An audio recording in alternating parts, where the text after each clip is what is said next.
ഇവർ മലബാർ കില്ലേഴ്സ്. സന്തോഷത്തിലും പ്രതിസന്ധിയിലുമെല്ലാം ഇവർ ഒറ്റക്കെട്ട്. രാഹുൽ അവനെപ്പോഴും അങ്ങനെയാണ്. അധികം ആരോടും സംസാരിക്കാറില്ല. പഠിച്ചതും വളർന്നതുമെല്ലാം ദില്ലിയിലാണെങ്കിലും എഞ്ചിനീയറിംഗിനായി കേരളത്തിൽ എത്തിയതിനു പിന്നിൽ ഒരൊറ്റ ലക്ഷ്യമേ ഉണ്ടായിരുന്നുള്ളൂ: തന്റെ അച്ഛന്റെ നാട്, ആ നാടിനെ അടുത്തറിയുക. പറ്റുമെങ്കിൽ ശിഷ്ടകാലം ഇവിടെ തന്നെ കഴിച്ചുകൂട്ടുക. തൃശൂരിലെ പ്രഗത്ഭ സ്ഥാപനത്തിലെ എൻട്രൻസ് പഠന സമയത്ത് തന്റെ കൂട്ടുകാർക്കൊപ്പം നാട് കാണാൻ പോവുക അവന്റെ വിനോദമായിരുന്നു. പിന്നീട് എല്ലാവരും പാലക്കാട് NSS കോളേജിൽ അഡ്മിഷൻ നേടിയപ്പോഴും ആ കൂട്ടുകെട്ട് കാത്തുസൂക്ഷിച്ചു. കേരളത്തിലെ മറ്റൊരു മികച്ച കോളേജിൽ അഡ്മിഷൻ കിട്ടിയിട്ടും അവൻ പോകാതിരുന്നതും ഈ കാരണം കൊണ്ടുതന്നെ.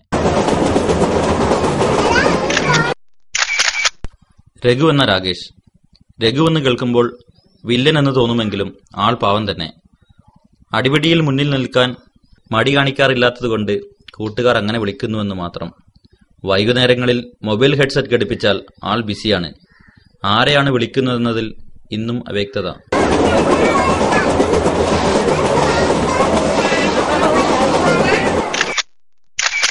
ഹുനൈസ് ആരെയും അനുകരിക്കുന്നതിൽ ബഹുമിടുക്കൻ തന്നെ. ഏവരെയും രസിപ്പിക്കാനും ഇവരുടെ യാത്രകളെ ബോറടിപ്പിക്കാതിരിക്കാനുമുള്ള ചുമതല ഇദ്ദേഹം സ്വയം ഏറ്റെടുത്തിരിക്കുകയാണെന്ന് തോന്നും. കൂട്ടുകാർക്ക് എന്തെങ്കിലും പറ്റിയെന്നറിഞ്ഞാൽ എന്തിനും ചാടിപ്പുറപ്പെടുകയെന്നത് ഒരു ശീലം. ഇത് സിറാജുദ്ദീൻ. താമരശ്ശേരിയിലെ ചെറിയൊരു മുതലാളിയാണെങ്കിലും മനസ്സ് വിപ്ലവത്തിന്റെ പാതയിലാണ്. വിദ്യാർത്ഥികൾക്ക് കൺസെഷൻ അനുവദിക്കാത്ത ബസ് ഡ്രൈവറെ മർദ്ദിക്കുകയും ടയറിന്റെ കാറ്റഴിച്ചു വിടുകയും ചെയ്ത മകനെ നന്നാക്കാൻ ഏതെങ്കിലും ഒരു ഉപ്പയ്ക്ക് ഗൾഫിലെ തന്റെ ജോലി ഉപേക്ഷിക്കേണ്ടി വന്ന കഥ നിങ്ങൾ കേട്ടിട്ടുണ്ടെങ്കിൽ അതും സിറാജിന് സ്വന്തം. കഴിഞ്ഞ തവണത്തെ കോളേജ് ഇലക്ഷനിൽ ജയിച്ചത് LHലെ വോട്ടൊന്നുകൊണ്ട് മാത്രമാണെന്നും പരക്കെ സംസാരമുണ്ട്. ഫാരിഖ് നാക്കുളുക്കുന്ന പേരായതിനാൽ എല്ലാവരും ഫാരിഖു എന്ന് വിളിക്കുന്നു. പകൽ വിപ്ലവത്തിന്റെ പാതയിൽ സിറാജിനൊപ്പവും വൈകുന്നേരങ്ങളിൽ മൊബൈലുമായി രഘുവിനൊപ്പവും കാണാം. എന്തെങ്കിലും ചോദിച്ചാൽ മറുപടി കിട്ടാൻ കുറച്ചു നേരം കാത്തിരിക്കണം. 128 അമ്പീറാം, ഒരൽപ്പം കുറവ് തന്നെ. MP എന്ന് ഏവരും സ്നേഹപൂർവ്വം വിളിക്കുന്ന നിതിൽ MP. വടകരക്കാരന്റെ സംസാരച്ചുവയും ആരെയും കൂസാത്ത ഭാവവും ഇത്തിരി ഉത്കണ്ഠയും ഏതു കാര്യവും അത് ചെയ്തു കഴിയേണ്ട സമയം കഴിഞ്ഞതിന് ശേഷം വ്യാകുലപ്പെടാറുള്ളതും ഇന്നത്ര പുതുമയല്ല. അല്പം കമ്പ്യൂട്ടർ മാനിയയുള്ള ഇദ്ദേഹത്തിന്റെ മുഖ്യ ഹോബി മറ്റുള്ളവരെ കളിയാക്കലാണ്. ആരെങ്കിലും പുകഴ്ത്തി പറയുമ്പോഴാണ് അല്പമെങ്കിലും അടങ്ങിയിരിക്കാറ്. ഇത് ഷാനുപ്പ. ആവശ്യത്തിലേറെ പണമുണ്ടെങ്കിലും അതിന്റെ അഹങ്കാരമില്ല. പുതിയതെന്തും ക്രൈസോടെ വാങ്ങിക്കൂട്ടുകയും ഒടുവിൽ മൂലക്കിടുകയും പതിവ്. ലാപ്ടോപ്പിന്റെയും മൊബൈലിന്റെയും കൂടെ ഇപ്പോൾ ഫുട്ബോളും ബൂട്ട്സുമായെന്ന് മാത്രം. ഇവൻ മൂസ. മൂസപ്പിള്ളി എന്ന തന്റെ വീട്ടുപേരിന്റെ മൂസയിൽ അറിയപ്പെടാൻ ഭാഗ്യം ചെയ്തവൻ. അനീഷ് എന്ന പേര് സ്കൂൾ റെക്കോർഡ് ബുക്കിൽ മാത്രമുള്ള മൂസ ചെറിയൊരു ഇലക്ട്രോണിക്സ് ബുജിയും കൂടിയാണ്. കാര്യഗൗരവമുണ്ടെങ്കിലും എപ്പോഴും ചളിയടിച്ചുകൊണ്ടിരിക്കാറാണ് പതിവ്. സംഘം ചേരുമ്പോൾ മറ്റുള്ളവരെ ചൊറിയാൻ ഇവനെ കഴിഞ്ഞ് മറ്റൊരാളില്ല.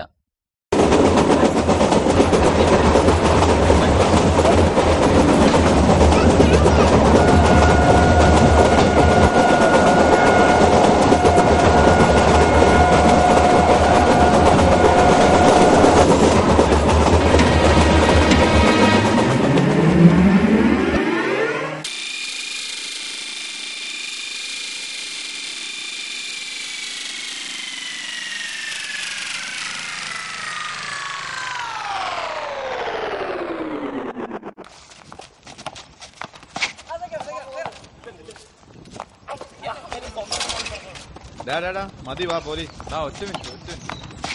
സിറാജെ, ഇത്തവണ ഫസ്റ്റ് ഇയേഴ്സിന് നാഞ്ഞു പിടിക്കണം, എന്നാലേ ഇലക്ഷന് വല്ലതും നടക്കൂ.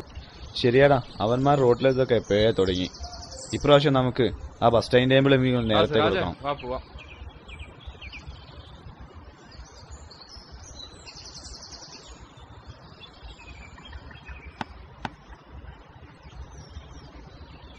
ഇന്നലെ സെക്കൻഡിലെ മീറ്റിംഗ് ഉള്ളേ, നമുക്ക് പോണ്ടെന്ന്. ഓ മീറ്റിങ്ങോ? എന്നും ഇതന്നെയല്ലാണ് കേൾക്കുന്നത്, പിന്നെ എന്തോ ഇത്? അപ്പൊ നിങ്ങൾ വരുന്നില്ലേ? ഭയങ്കര ക്ഷീണം, വയ്യ, നിങ്ങള് വിട്ടോ. അപ്പൊ എന്നാ ഞങ്ങള് നടക്കട്ടെ? ആടാ ശരി. ശരിയാടാ. ചിക്കൻ എടുത്തേക്കാൻ മറക്കല്ലേ. ഓക്കേടാ. നിരവധി പോരാട്ട ചരിത്രങ്ങൾക്ക് സാക്ഷ്യം വഹിച്ച മണ്ണിലാണ് നാം നിൽക്കുന്നതെന്ന വസ്തുത നിങ്ങൾ മറന്നുപോകരുത്. വരാൻ പോകുന്ന തെരഞ്ഞെടുപ്പിനെ നാം ധീരമായി നേരിടുമ്പോൾ മറ്റുള്ളവർ എന്ത് കുപ്രചരണങ്ങളും നമുക്കെതിരെ പ്രയോഗിച്ചുകൊള്ളട്ടെ, അവ വിലപ്പോകില്ല. നാം ഇത്രയും കാലം മുറുകെ പിടിച്ച ആദർശങ്ങൾ, വിദ്യാർത്ഥി സമൂഹത്തിനായി നേടിയെടുത്ത വിജയങ്ങൾ, അവ നമ്മെ കാത്തുകൊള്ളും. മഹത്തായ ആശയങ്ങളുള്ള ഒരു സംഘടനയിലെ ആത്മാഭിമാനമുള്ള ചിന്തിക്കുന്ന പ്രവർത്തകനായി, സാമൂഹ്യ പ്രതിബദ്ധതയുള്ളവനായി നമുക്ക് ജീവിക്കാം. എന്നാൽ പഠനത്തിനൊപ്പം നാം നമ്മളുടെ മുഴുവൻ വിദ്യാർത്ഥി സമൂഹത്തിന് വേണ്ടിയും നിലകൊള്ളണം. എല്ലാവരും അവരുടെ ഉത്തരവാദിത്തങ്ങൾ നിർവഹിക്കുമെന്ന് ഞാൻ വിശ്വസിക്കുന്നു. തൽക്കാലം നമുക്ക് പിരിയാം സഹാക്കളെ. മറ്റൊരു കാര്യം, ടെക്സ്റ്റ് ഓർഗനൈസർ തയ്യാറാ നിൽക്കണം. ചില കാര്യം സംസാരിക്കാം. 250 ദിവസം താരിഫ് കാർഡ് കിട്ടുന്നുണ്ട്. നാളെ 6 മുമ്പ് അവർ എടുക്കാൻ മറക്കരുത്.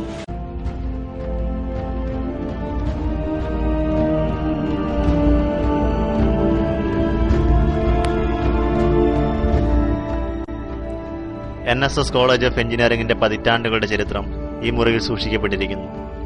70കളിലെ ക്യാമ്പസിന്റെ ബാലാരിഷ്ടതകളും 80കളിലെ യൗവനങ്ങളുടെ സമര പോരാട്ടങ്ങളുടെ ബ്ലാക്ക് ആൻഡ് വൈറ്റ് ചിത്രങ്ങളും 90കളിലെ ക്യാമ്പസിന്റെ ഉയർത്തെഴുന്നേൽപ്പും, പിന്നെ പുതിയ സഹസ്രാബ്ദത്തെ വരവേറ്റ കളർഫുൾ ക്യാമ്പസിന്റെ ചിത്രങ്ങളും ചരിത്രങ്ങളും ഇവിടുത്തെ തകരപ്പെട്ടുകളിൽ സൂക്ഷിക്കപ്പെട്ടിരിക്കുന്നു.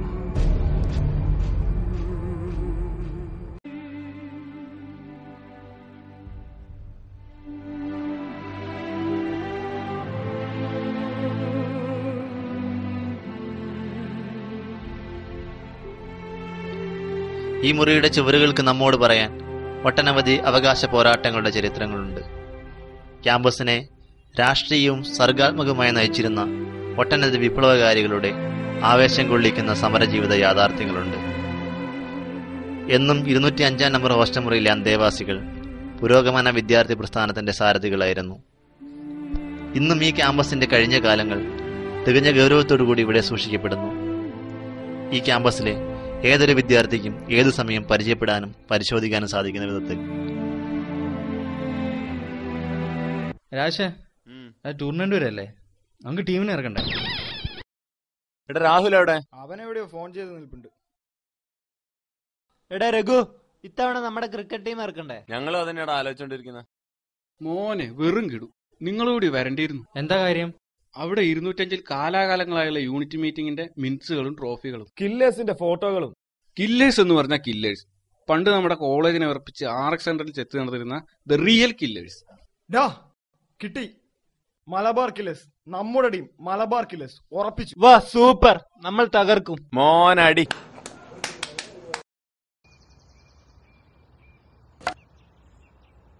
നോക്കി കളിച്ചൂടായിരുന്നല്ലോ. എടാ ഇതൊന്നും അല്ല ടൂർണമെന്റ്, നീ കണ്ടോ? ഉനൈസ് ഇപ്പോഴൊന്നും കളി പഠിക്കുമെന്ന് തോന്നുന്നില്ല. കളിക്കുന്നെങ്കിലും കളിക്കാം, പക്ഷെ സീനിയേഴ്സിന്റെ ചൊറിച്ചില മനസ്സഹിക്കാൻ പാടില്ല. പക്ഷെ ആനും കുഴപ്പമില്ലടാ, നന്നായി കളിക്കുന്നുണ്ട്. ഇതൊക്കെ ഗ്രൗണ്ടിൽ കണ്ടാൽ മതിയായിരുന്നു. എടാ നമ്മുടെ മലബാർ കില്ലേഴ്സ് ഒരു സംഭവമാകുമെന്നാ തോന്നുന്നത്. അതെന്തേ? ഫസ്റ്റിലൊക്കെ മലബാർ കില്ലേഴ്സിനെ പറ്റിയിട്ട് ഭയങ്കര ചർച്ചയാ. എടാ ബോൾ,